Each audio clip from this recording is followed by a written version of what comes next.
Bonjour à tous et bienvenue sur le plateau de Bonjour chez vous. Aujourd'hui, nous allons parler du doute. Ne laisse pas le doute ronger ta foi. C'est notre thème du jour et nous avons un invité avec nous. Il est pasteur et il s'appelle François Nadeau. Bonjour François. Bonjour, ça va bien? Ça va très bien. C'est un honneur pour moi d'être ici. C'est un plaisir. Merci beaucoup d'être avec nous. Bonjour Nadine. Allez, Evelyne. J'allais presque t'oublier, tu vois. Je suis là. Tu es là.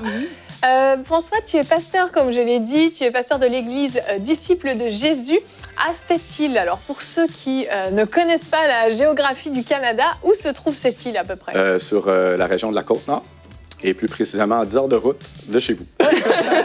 Donc, c'est vers le nord. François a fait beaucoup de route pour venir jusqu'à nous. On dirait pas, mais le Canada est un très grand pays et finalement, 10 heures de route, c'est très proche de là où on est en réalité, comparé à la taille du Canada.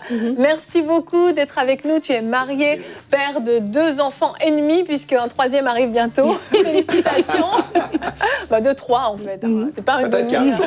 Peut-être 4. Voilà. On te le souhaite.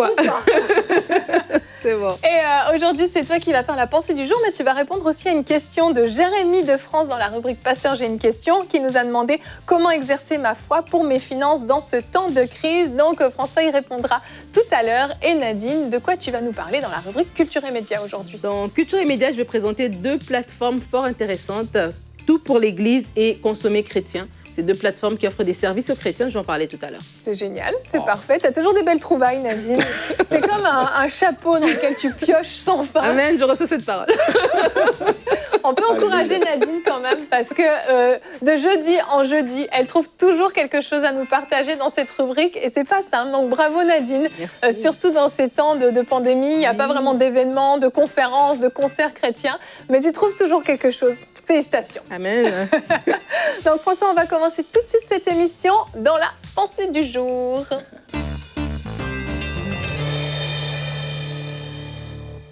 Merci beaucoup, Evelyne. Donc, la pensée du jour s'intitule « Persévère jusqu'à l'obtention de ce que tu as demandé ». Et j'aimerais dire à des frères et des sœurs aujourd'hui de ne pas baisser les bras, mais de persévérer, car la persévérance rapporte beaucoup. Et je reçois dans l'esprit aujourd'hui qu'il y a des frères et des sœurs qui vivent des situations extrêmement difficiles à un tel point que vous avez perdu espoir en Dieu. Mais je voudrais vous encourager aujourd'hui à vraiment mener le combat de la foi. Dans 1 Jean 5,4, ça dit « Parce que tout ce qui est né de Dieu triomphe du monde, et la victoire qui triomphe du monde, c'est notre foi. » Donc, par la foi, nous sommes toujours victorieux. Amen? Alors, même si aujourd'hui, vous passez à travers de la détresse, de l'angoisse, de la maladie, de la souffrance, même des persécutions, je vous invite à persévérer et à ne pas abandonner le combat de la foi. Parfois, j'ai remarqué que dans la vie chrétienne, on va demander des choses à Dieu et on va beaucoup douter, n'est-ce pas? Et je l'ai vu dans ma vie, puis je l'ai vu dans la vie de beaucoup de chrétiens. Et c'est malheureux parce que lorsqu'on doute, on ne peut pas recevoir de Dieu, n'est-ce pas? Dans Jacques, chapitre 1, versets 6 à 7, ça dit « Mais qu'il la demande avec foi, sans douter. » Bien évidemment, Jacques parlait de la sagesse, mais c'est valable pour toutes les promesses de Dieu. Amen. Donc, mais qu'il la demande avec foi, sans douter, car celui qui doute est semblable au flot de la mer, agité par le vent et poussé d'un côté et d'autre. Qu'un tel homme ne s'imagine pas qu'il recevra quelque chose du Seigneur. C'est un homme irrésolu, inconstant dans toutes ses voies. Donc, lorsqu'on prend le temps de lire le contexte, on peut se rendre compte de 3 choses. Amen. Premièrement, le doute est le contraire de la foi. Deuxièmement, le doute nous fait perdre du temps. Et troisièmement, le doute nous empêche de recevoir de Dieu. Et je sais que lorsqu'on vit des situations extrêmement difficiles, parfois on va être beaucoup ballotté par les émotions et on va parfois douter même de la volonté de Dieu. Mais j'aimerais encourager des frères et des sœurs aujourd'hui. La volonté de Dieu pour toi ne change pas, peu importe les circonstances, peu importe les montagnes. Amen. Sa parole demeure la même. Et le cœur de Dieu pour toi, c'est d'agir maintenant dans ta vie. Dans 2 Corinthiens, chapitre 6, verset 2, ça dit « Car il est dit, au temps favorable, je t'ai exaucé, au jour du salut, je t'ai secouru. Voici maintenant le temps favorable, voici maintenant le jour du salut. » Et si on va un peu plus loin, dans 2 Corinthiens, chapitre 1, verset 20, ça dit « Car pour ce qui concerne toutes les promesses de Dieu, pas un quart, pas la moitié, mais toutes les promesses de Dieu, c'est en lui qu'est le oui. » Donc, la volonté de Dieu pour ta vie, c'est de t'accorder toutes ses promesses, mais d'agir maintenant. Pas demain, pas dans un an, mais maintenant. Alors, frères et sœurs, ne laissez plus le doute vous faire perdre du temps. Ne laissez plus le doute ronger votre foi, mais brisez, mais je le répète, brisez le doute par la déclaration de la parole de Dieu. Amen. Que ça soit en parole, que ça soit en action, en adoration, brisez le doute par la déclaration de la parole de Dieu. Et en terminant, dans Hébreux, chapitre 11, verset 1, ça dit « Or, la foi est une ferme assurance des choses qu'on espère, une démonstration de celles qu'on ne voit pas. » Donc, lorsqu'on déclare la parole de Dieu, on appelle les choses qui ne sont pas comme si elles étaient. Voilà. Amen. Merci beaucoup, François. Merci pour cette pensée. Ah, le doute, hein, on a tous plus ou moins des soucis, des combats avec le doute. Il y a des domaines dans lesquels c'est très facile de croire. Et tous, quand je dis ça, on pense à des choses, oui, c'est vrai. Mais il y a d'autres domaines dans lesquels c'est un défi.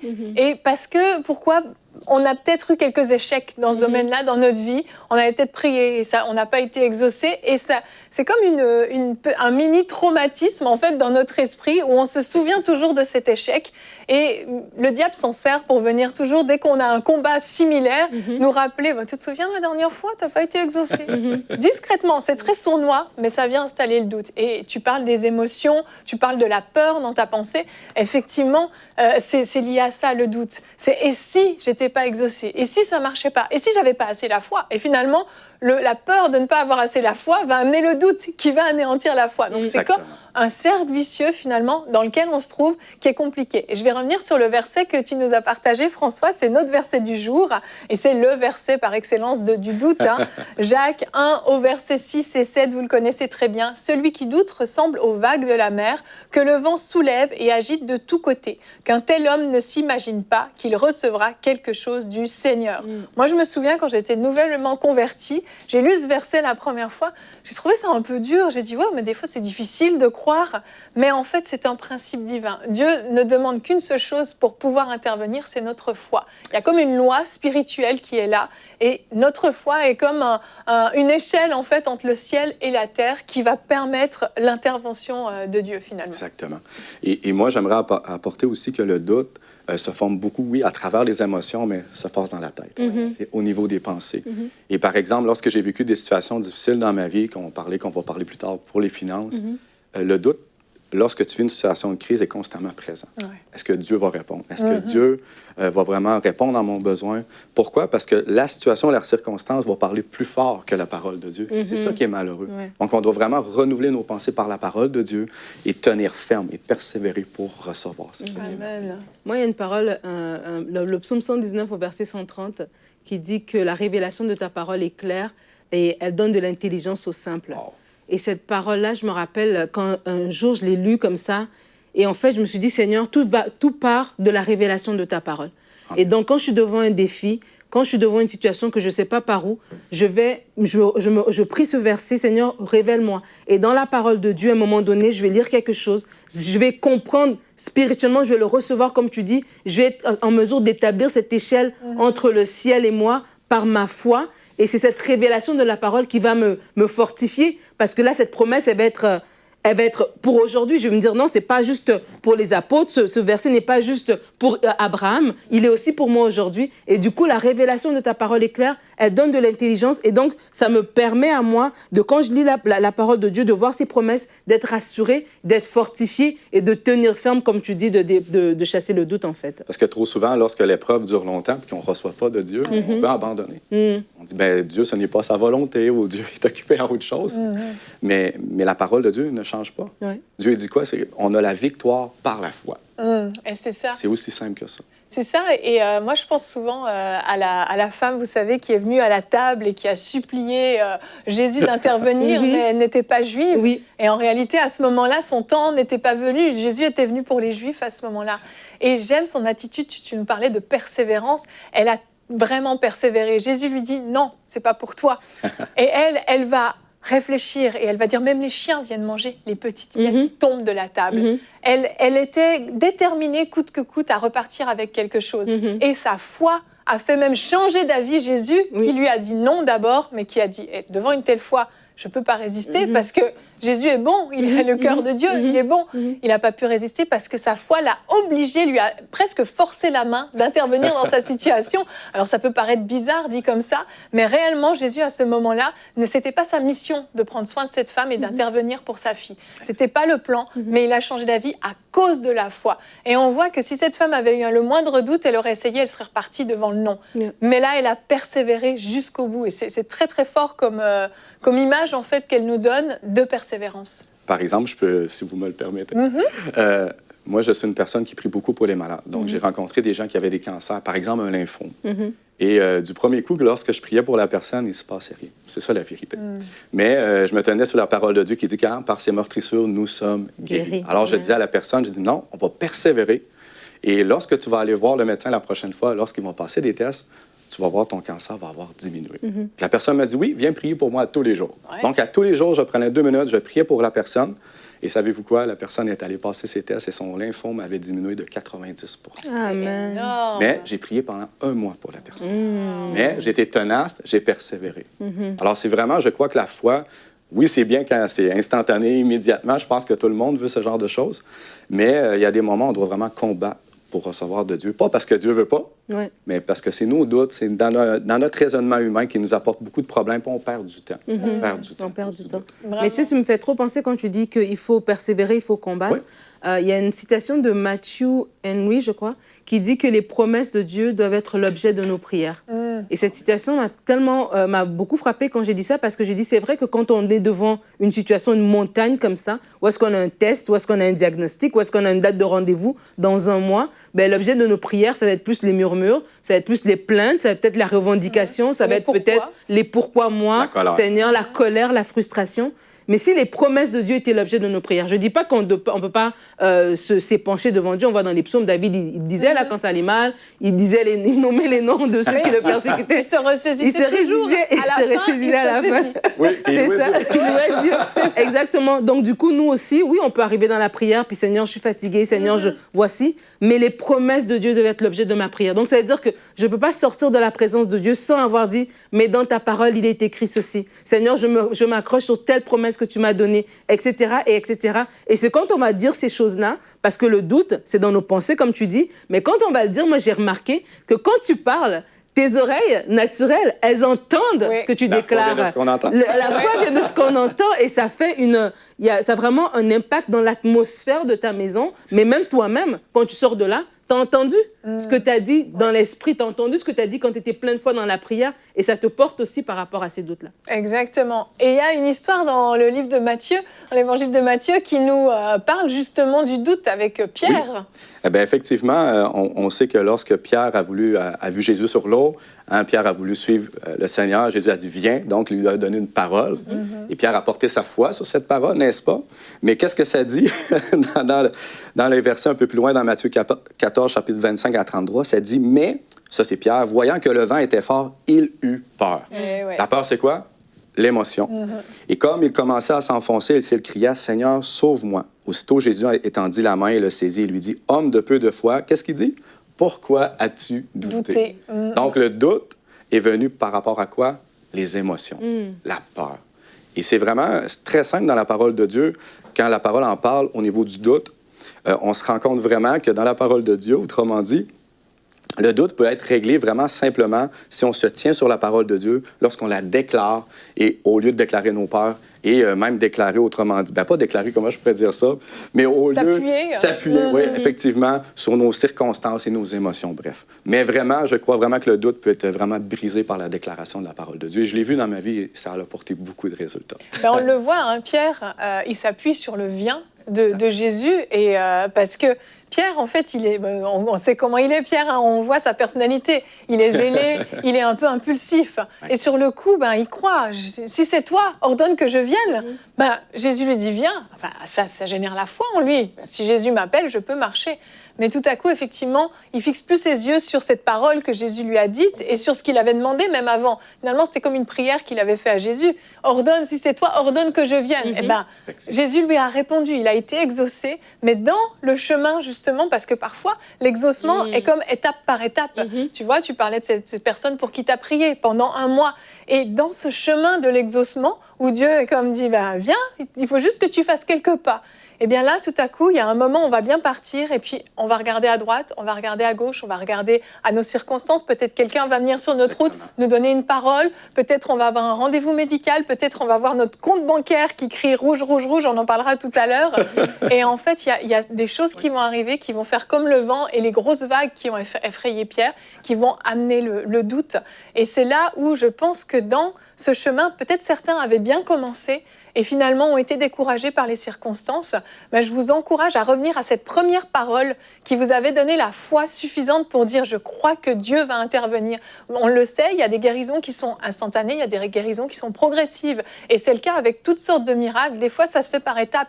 Parfois, vous avez prié et Dieu a commencé à intervenir, à placer les circonstances autour de vous pour que votre situation change. Mais vous ne le savez pas encore à ce moment-là. Mais Dieu est en train d'organiser. C'est dans ces moments-là où il faut justement persévérer dans la foi. Tout comme Daniel, on le sait, quand il a fait son jeûne, l'ange lui a dit après, dès le premier jour, j'ai commencé à intervenir, mais il y a eu un combat.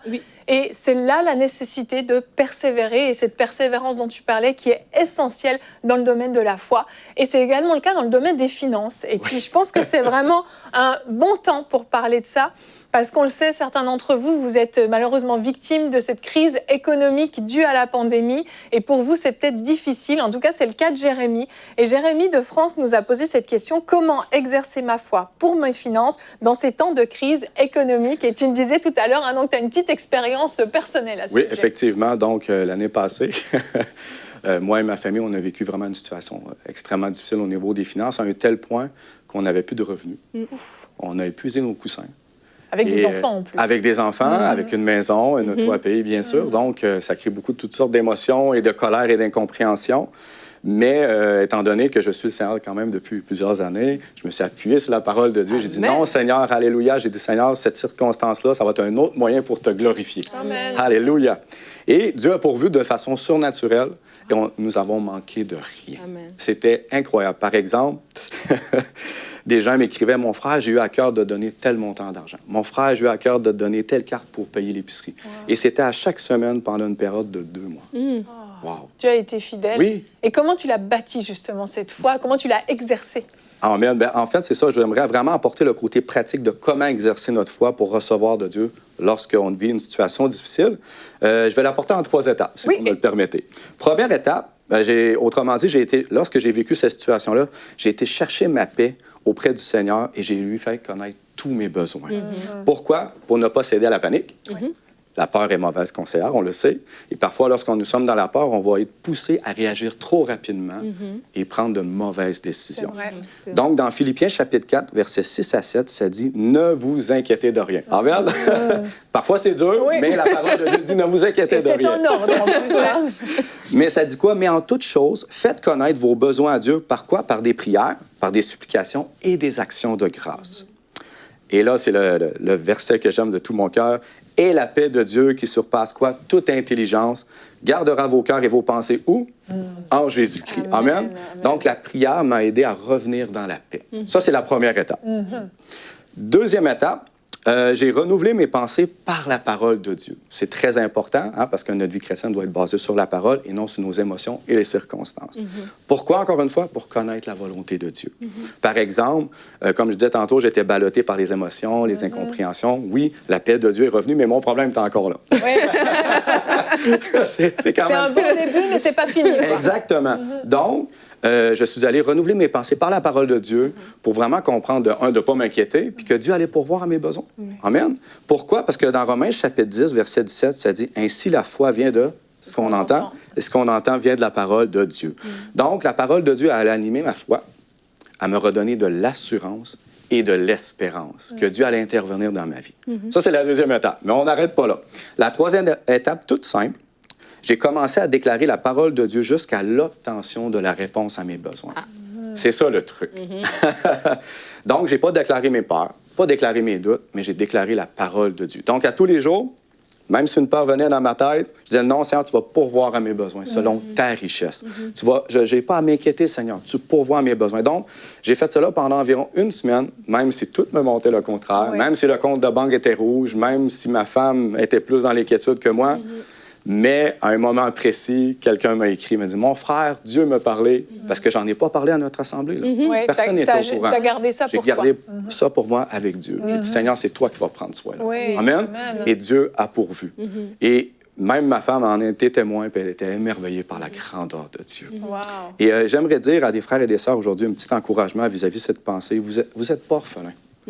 Vous êtes des enfants de Dieu, puis Dieu prend soin de vous. Amen. Dans Ésaïe 43, chapitre 2, version Parole de vie, ça dit, « Quand tu traverseras l'eau profonde, je serai avec toi. Quand tu passeras les fleuves, tu ne te noieras pas. Quand tu marcheras au milieu du feu, il ne te brûlera pas, les flammes ne te toucheront pas. » Donc, Dieu est à nos côtés. Peu importe la grandeur de nos problèmes, Dieu est à nos côtés. Et j'aimerais donner un petit conseil en terminant, si vous me le permettez. Bien sûr. Frères et sœurs, bâtissez votre bateau de foi avant la tempête. Ça, c'est un bon conseil. Oui, trop souvent, on attend d'exercer notre foi lorsque tout va mal. Que ce soit pour la santé, n'est-ce pas? Que ce soit pour les finances. Mais lorsque tout va mal, on est dans les émotions, dans le doute, et c'est dur de recevoir de Dieu, n'est-ce pas? Exact. Donc, vraiment, prenez le temps d'exercer votre foi avant la tempête. Par exemple, je ne sais pas, vous avez un mal de tête, exercez votre foi pour recevoir votre guérison. Vous évangélisez, mais exercez votre foi pour recevoir de Dieu pour acheter des Bibles. Mais exercez votre foi avant la tempête. Et je pourrais donner que l'exemple, autrement dit, que la foi fonctionne un peu comme une personne qui va s'entraîner au gym. Hein, elle va commencer au début à s'entraîner avec des petits pas pour se muscler, mais au fur et à mesure qu'elle va grandir dans son entraînement, qu'est-ce qu'elle va faire? Elle va changer de poids. Parce que les petits pas ne suffisent plus. Elle va prendre de plus en plus lourd. La foi, c'est la même chose. On doit l'exercer. Et plus qu'on l'exerce, qu'est-ce qui se passe? On peut recevoir de plus en plus gros du Seigneur. Comme moi, j'ai commencé avec un petit 50 $, comme je vous avais partagé, et j'ai exercé ma foi, et un jour, j'ai reçu 1000, 2000, 3000, et ainsi de suite. Donc, la foi, on doit l'exercer. Amen, amen. Merci beaucoup, François. Très, très bonne réponse. Jérémie, je pense que tu sais quoi faire. Et les versets qui ont été donnés sont des très, très bonnes références, particulièrement dans ces temps difficiles. Et je vous encourage même peut-être à les écrire sur des post-it, à les coller peut-être dans votre cuisine, dans votre chambre à coucher, peu importe. Là où vous avez tendance à méditer sur l'inquiétude, eh ben, vous lisez ce verset et vous parlez à votre âme. Ça va beaucoup vous aider. Je vous rappelle que vous pouvez nous envoyer vos questions à l'adresse pasteur.j'ai-une-question@emcitv.com. Nadine, on enchaîne avec toi dans la rubrique Culture et Médias. Alors, comme je vous disais en début d'émission, je partageais sur 2 plateformes fort intéressantes. La première s'appelle Consommer chrétien. Tu disais, Yveline, en début d'émission, que c'est vrai que c'est difficile en ce moment. En 2020, en tout cas, la plupart des églises n'ont pas fait de grandes conférences, des choses comme ça. Donc, il n'y a pas eu beaucoup d'événements. Et justement, il y a un annuaire qui est sorti, Consommer chrétien. Ça répertorie tous les produits et services des particuliers, des entrepreneurs et des professionnels chrétiens. Donc, on peut aussi soutenir l'Évangile, le royaume de Dieu, en soutenant, en faisant affaire avec des ministères chrétiens. Donc, ils vont avoir une panoplie de services sur leur site, restaurant, transport, mécanique, prêt-à-porter, coaching, conseiller en images, toutes sortes de choses. Ils proposent des entreprises fiables. Ils disent vraiment qu'ils ont vérifié que ces personnes-là ont un engagement de foi vraiment vérifié. C'est français uniquement, en France uniquement ou pas forcément? En fait, j'ai vu beaucoup de choses. En fait, il faudrait y aller voir. C'est sûr que c'est en Europe. Là, je ne sais pas s'ils ont des entreprises ici, mais en fait, tu peux t'inscrire. Donc, j'imagine qu'une entreprise ici, si elle s'inscrit, on peut la retrouver, en fait. Parce que les entreprises aussi chrétiennes sont invitées à s'inscrire sur cette plateforme-là pour qu'on puisse les retracer. Et donc, c'est une plateforme, un moyen que eux, Consommer chrétiens, disent proposer pour soutenir le royaume, parce qu'en ce moment-là, on a recours à des entreprises qui ont des valeurs chrétiennes et ça reste entre nous, entre chrétiens. Ça promeut les intérêts du royaume. Et donc, il y a une petite vidéo de présentation qu'on peut regarder tout de suite. Consommer chrétien est une plateforme qui veut privilégier les produits et services proposés par des chrétiens en valorisant leur créativité afin de soutenir l'œuvre de Dieu. C'est très simple. Nous avons constaté que les entrepreneurs chrétiens sont peu visibles et manquent de notoriété. Nous souhaitons leur offrir une solution qui augmentera leur rayonnement au sein de la communauté chrétienne. Prenons l'exemple de Sarah. Elle est née de nouveau et aimerait favoriser sa consommation auprès d'entreprises chrétiennes, que ce soit pour faire du shopping avec une amie, pour manger dans un restaurant et pour tous les besoins du quotidien. Voici Mathieu. Lui aussi chrétien, il est cuisinier et vient tout juste d'ouvrir son restaurant. Mais son manque de visibilité ne lui permet pas d'être l'une des adresses potentielles de Sarah lorsqu'elle veut passer une soirée au restaurant entre amis. Heureusement, Consommer Chrétien devient cette passerelle. À partir du site, elle pourra localiser facilement le restaurant de Mathieu et ainsi choisir une consommation chrétienne. Tout cela dans une atmosphère en harmonie avec ses valeurs spirituelles. En choisissant ce restaurant, Sarah participe directement à l'augmentation du chiffre d'affaires, mais surtout à l'investissement financier des entrepreneurs pour le royaume de Dieu. En effet, nous croyons que les entrepreneurs ont une responsabilité, celle de soutenir financièrement l'Église de Jésus-Christ. C'est ainsi que des actions sociales, des campagnes d'évangélisation et autres événements pourront être financés par ces consommateurs qui privilégient les entreprises du royaume de Dieu. Alors, si vous êtes entrepreneur, vous pouvez souscrire à un abonnement payant sur notre site. Et à nous tous consommateurs, boostons l'économie du corps de Christ avec Consommer Chrétien. Et voilà. Super. C'est merveilleux. Oui, c'est une très belle idée. Consommerchrétien.com pourrait avoir toutes les informations. Et la deuxième plateforme que je vais présenter s'appelle Tout pour l'Église. Alors, Tout pour l'Église, c'est un organisme chrétien qui a pour vocation d'aider les églises dans chaque domaine de la vie courante. Donc, eux, ils disent, en fait, eux, ils veulent alléger l'Église. Ils disent que servir dans l'Église peut s'avérer complexe. Les pasteurs et responsables doivent veiller à la santé spirituelle des personnes, mais il y a autre chose aussi à régler. Donc, du coup, ils se proposent comme une solution. Leur mission, c'est vraiment de soutenir et accompagner l'Église. Donc, ils mettent, en fait, à la disposition de l'Église leur expertise. Ils offrent du matériel. Donc, sur leur site, vous pouvez trouver des ustensiles de culte, faire la Sainte Seine, du mobilier, donc les chaises, lutrins, tout ça, matériel vidéo, éclairage, décoration, instruments de musique. Ils livrent même en Afrique. C'est une entreprise qui est en Europe, mais elle livre aussi en Afrique. Et vraiment, leur cœur, c'est d'apporter leur expertise. Ils ont un blog aussi avec plusieurs articles pour outiller aussi les églises en disant, bon, surtout maintenant, on parle encore, maintenant beaucoup d'églises sont passées au mode virtuel, ben, comment est-ce que je dois m'équiper, pourquoi est-ce qu'une église doit s'équiper en vidéo, en donnant des conseils, etc. Donc sur leur site, il y a aussi l'aspect blog où est-ce qu'on peut aller lire et en apprendre davantage sur cela. Donc ils offrent une variété d'informations, une variété de produits. Donc vous allez sur leur site toutpourléglise.com et vous pourrez trouver de quoi pour votre église. C'est super, c'est très très bien. C'est vrai que c'est pas toujours évident de savoir où trouver le matériel, etc. Et puis avoir des personnes chrétiennes qui vont pouvoir qualifier, qui vont pouvoir nous conseiller, c'est top. Félicitations pour ces deux belles initiatives. Merci Nadine de nous les avoir présentées. Et François, merci beaucoup d'avoir été avec nous. C'est un plaisir. Nous, on va se retrouver demain. Tu vas nous partager ton témoignage de conversion dans la rubrique C'est mon histoire. Et demain, en fait, nous allons parler de comment convaincre une personne de croire en Jésus. Ça semble être un thème à controverse, mais vous verrez, on a des choses intéressantes à dire à ce sujet-là. Donc ne manquez pas l'émission de demain. Merci à tous de nous avoir suivis et bonjour chez vous.